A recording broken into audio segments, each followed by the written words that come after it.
Mesdames et messieurs, vous savez, ce dimanche 19 mai 2024, nous avons appris par les médias iraniens d'État que le président Ebrahim Raïssi et son ministre des Affaires étrangères et d'autres membres encore très importants, au retour d'une inauguration accompagnée de 2 hélicoptères plus leur hélicoptère, ça fait 3, ont dû atterrir d'urgence, c'est-à-dire on appelle ça atterrissage brutal.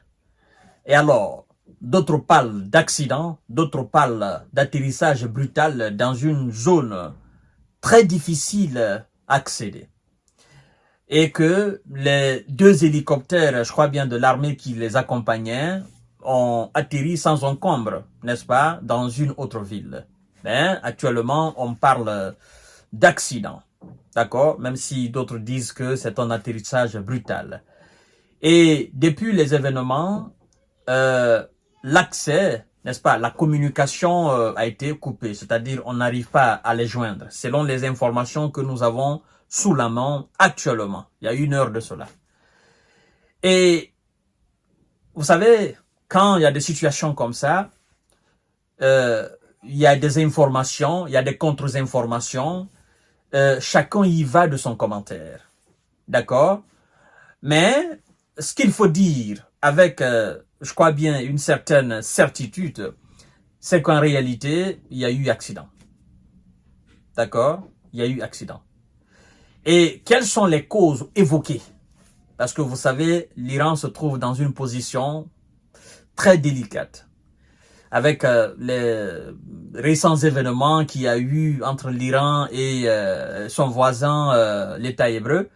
Donc, les gens vont de spéculation en spéculation. Mais nous n'allons pas entrer dans ce jeu-là. Parce que les images que nous avons vues jusqu'à présent, ils sont allés, ils ont fait l'inauguration. Au retour, le temps a complètement changé. Le temps a subitement changé.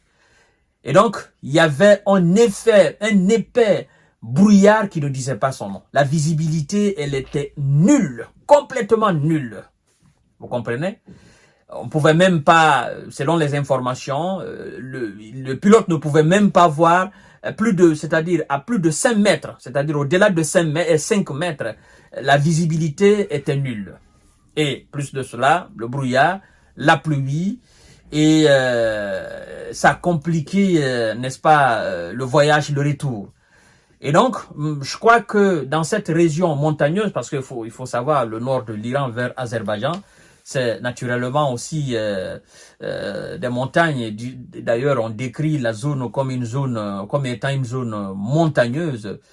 Et depuis l'accident, n'est-ce pas, comme ils disent, atterrissage brutal, mais depuis l'accident, jusqu'à présent, les membres de Croissant Rouge iraniens et les équipes de recherche aussi ont eu toutes les difficultés d'accéder au lieu de crash, au lieu d'accident. C'est-à-dire, bon, on va utiliser les 3 termes, soit au lieu de crash, au lieu d'accident, ou au lieu d'atterrissage brutal, parce qu'il faut faire très attention avec les informations. Ce sont les trois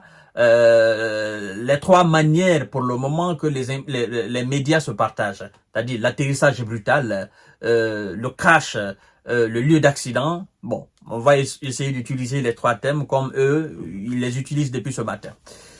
Mais il y a 1 heure, on nous informe que les équipes de secours sont arrivées au lieu dans la zone de l'accident. D'accord? Et il est vraiment difficile. On nous dit que des recherches très très difficiles. Vous comprenez? Il fait nuit et il a commencé à pleuvoir. Mais les recherches se poursuivent. Les équipes de secours ont atteint la zone. Cependant, la pluie transforme la terre en boue, ce qui rend les recherches difficiles, a déclaré un reporter à la télévision publique. Alors, les recherches ont été compliquées par un épais brouillard qui serait à l'origine, voilà, par un épais brouillard qui serait à l'origine. Bon, ça arrive couramment, d'accord, même avec les avions de ligne, quand il pleut comme ça, où il y a du brouillard, où les pilotes ne voient pas vraiment les accidents, surtout dans les zones montagneuses. C'est pas la première fois que ça arrive. Et je pense aussi que ça ne sera pas malheureusement la dernière fois que ça arrive. Ce sont les risques de ce métier-là. D'accord? Surtout dans les zones montagneuses, ça arrive très souvent, même avec les avions de chasse, ça arrive très souvent. Donc, arrêtez d'abord les spéculations. Pour le moment, on dit la cause serait, n'est-ce pas, ce manque de visibilité, n'est-ce pas, dans la zone. Voilà. Les recherches ont été compliquées par un épais brouillard qui serait à l'origine de l'accident. Les images des médias iraniens montraient des secouristes progressant avec une visibilité extrêmement réduite. Vous voyez? Donc, les gens même qui sont au sol, ceux qui sont l'armée qui est venue dans l'hélicoptère, c'est très difficile à accéder à ce coin-là. Parce que seulement il fait nuit, il y a la pluie, en plus de ça, le brouillard. Donc, la condition climatique, vraiment, elle joue en défaveur de ce malheureux événement, en fait, de ces responsables qui actuellement sont quelque part. Nous espérons quand même qu'ils sont en vie. C'est la chose la plus importante pour nous parce que voilà, ce sont des êtres humains. En dehors des considérations politiques ou des batailles géostratégiques, géopolitiques qu'il y ait entre les hommes, nous espérons tout simplement qu'ils soient en vie parce que ce sont des pères de famille, ce sont des oncles, voilà, ce sont des hauts responsables, des hauts dignitaires d'un État indépendant et souverain. Donc nous espérons vraiment qu'ils soient en vie. Sincèrement, c'est ce que nous pouvons dire actuellement par rapport à cela.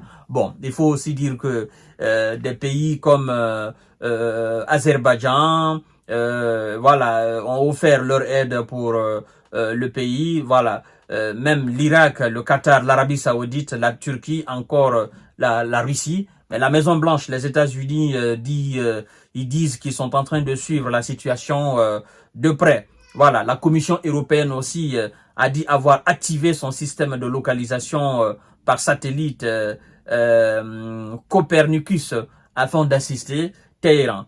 Bon, mesdames et messieurs, nous ne sommes pas encore là, d'accord? Nous ne sommes pas encore là, mais au cas où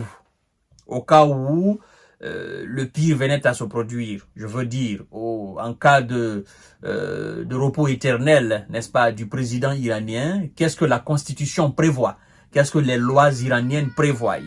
Alors, à ce sujet, il faut savoir que l'on nous dit que c'est le vice-président Mohamed Mokber, n'est-ce pas, qui prendrait les fonctions de président en cas de décès d'Ebrahim Raisi, en attendant la tenue d'une élection présidentielle dans les 50 jours. Donc, le guide suprême iranien, Ayatollah Ali Khamenei, a appelé les Iraniens à ne pas s'inquiéter pour le pays, affirmant qu'il n'y aura pas de perturbation et disant espérer que Dieu ramènerait le président, n'est-ce pas, à ses compagnons. Voilà, donc en cas, n'est-ce pas, de disparition définitive du président, c'est qu'on ne souhaite pas actuellement, on ne souhaite pas, on souhaite sincèrement qu'il nous revienne sain et sauf parce que voilà, c'est un père de famille, c'est un être humain quand même, c'est un président haut dignitaire, voilà, nous espérions vraiment, nous prions le Tout-Puissant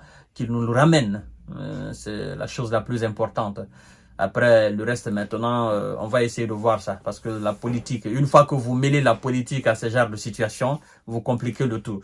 Donc, actuellement, les secouristes sont arrivés au niveau de la zone, d'accord? La zone de l'accident. Et pour le moment, on nous a pas dit si ils les ont retrouvés, ou s'ils sont vivants ou s'ils ne sont plus parmi nous. Mais au cas où ils ne seraient pas parmi nous, c'est le vice-président qui va prendre les fonctions, n'est-ce pas, qui va assurer l'intérim hein, jusqu'à ce qu'il y ait l'organisation des élections dans 50 jours. Bon, vous savez, ces pays, ce sont des pays vraiment très structurés, très organisés et voilà, qui ont appris à travers le temps, n'est-ce pas, de surmonter des actions pareilles là. Donc tout est mis en place au cas où nous sommes des êtres humains, nous sommes mortels, il faut dire quand même. Il peut partir de cette manière ou il peut partir aussi naturellement. Et tout est prévu par la loi, dans la Constitution. Le remplacement, la continuité de l'État. Voilà. Nous disons très souvent que si la vie d'un homme va de 0 à 100, celle d'un peuple va de 0 à l'infini. Voilà. Le peuple iranien aujourd'hui prie pour que son président revienne rapidement, sain et sauf. Et voilà. Et si c'est pas le cas, le peuple continuera naturellement à bénir pour lui et continuera aussi à vivre parce qu'il y a d'autres dirigeants, il y a d'autres qui vont prendre le relais. Voilà un peu, l'Iran ne se résume pas à son président seulement, il y a d'autres responsables. Voilà, nous sommes des êtres humains, nous sommes appelés à partir. Un jour, tout le monde partira, qu'on le veuille ou pas, d'une manière ou d'une autre, nous irons tous. Voilà, ceux qui nous souhaitent du malheur ou ceux qui nous souhaitent du bonheur, ben nous allons tous partir.